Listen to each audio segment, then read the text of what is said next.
अहमदाबादमधील साणंद इथं भारतातील दुसऱ्या सेमिकॉन प्रकल्पाचं पंतप्रधानांच्या हस्ते उद्घाटन। देशाच्या सेमीकंडक्टर अभियानाला मिळणार नवीन गती। जागतिक बाजारपेठेत एक विश्वसनीय सेमीकंडक्टर पुरवठादार म्हणून आपली भूमिका अधिक भक्कम करत तंत्रज्ञान उपक्रमांमुळे भारताचं नेतृत्व अधिक बळकट होईल, पंतप्रधानांचा विश्वास। भारतात एक संपूर्ण सेमीकंडक्टर व्यवस्था आकार घेत असून जुलैच्या सुमाराला तिसरा सेमीकंडक्टर प्रकल्प कार्यान्वित होण्याची अपेक्षा केंद्रीय मंत्री अश्विनी वैष्णव यांनी केली व्यक्त।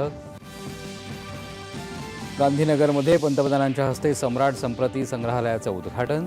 सांस्कृतिक वारसा समृद्ध करण्यासाठी नवोन्मेषाचा आधार घेण्याचं महत्त्व केलं अधोरेखित। नालंदा विद्यापीठाच्या दीक्षांत समारंभात राष्ट्रपती द्रौपदी मुर्मू यांचं मार्गदर्शन। संघर्षमय जगामध्ये नालंदाकडून मिळणारा सर्वसमावेशकतेचा आणि सहिष्णुतेचा संदेश महत्त्वाचा, राष्ट्रपती।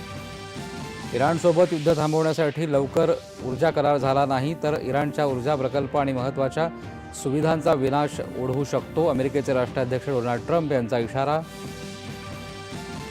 मुंबई महानगरपालिकेच्या आयुक्तपदी अश्विनी भिडे यांची नियुक्ती। मुंबई महानगरपालिकेच्या इतिहासात आयुक्तपद भूषवणाऱ्या अश्विनी भिडे या पहिल्या महिला अधिकारी। राज्यातील 48 लोकसभा मतदारसंघांसाठी शिवसेनेकडून संपर्क प्रमुखांची नियुक्ती। मुंबईतील 6 आणि ठाणे लोकसभा मतदारसंघ प्रमुखपद खासदार श्रीकांत शिंदे यांच्याकडे। जैन धर्माचे 24वे तीर्थंकर भगवान महावीर यांची आज जयंती। राष्ट्रपती, उपराष्ट्रपती आणि पंतप्रधानांनी दिल्या जनतेला शुभेच्छा। बिहारच्या नालंदा जिल्ह्यात मघरा चित्राष्टमी मंदिरात झालेल्या भीषण चेंगराचेंगरीमध्ये 8 महिला भाविकांचा मृत्यू। राष्ट्रपती आणि पंतप्रधानांकडून दुःख व्यक्त। आणि मध्य महाराष्ट्र राज्यातील अनेक जिल्ह्यांमध्ये वीज चमकण्यासह गारपीट आणि वादळी पावसाचा इशारा। नागरिकांनी आवश्यक ती खबरदारी घेण्याचं प्रशासनाचं आवाहन। नमस्कार, 4:30च्या बातमीपत्रात मी अमेय राजणे।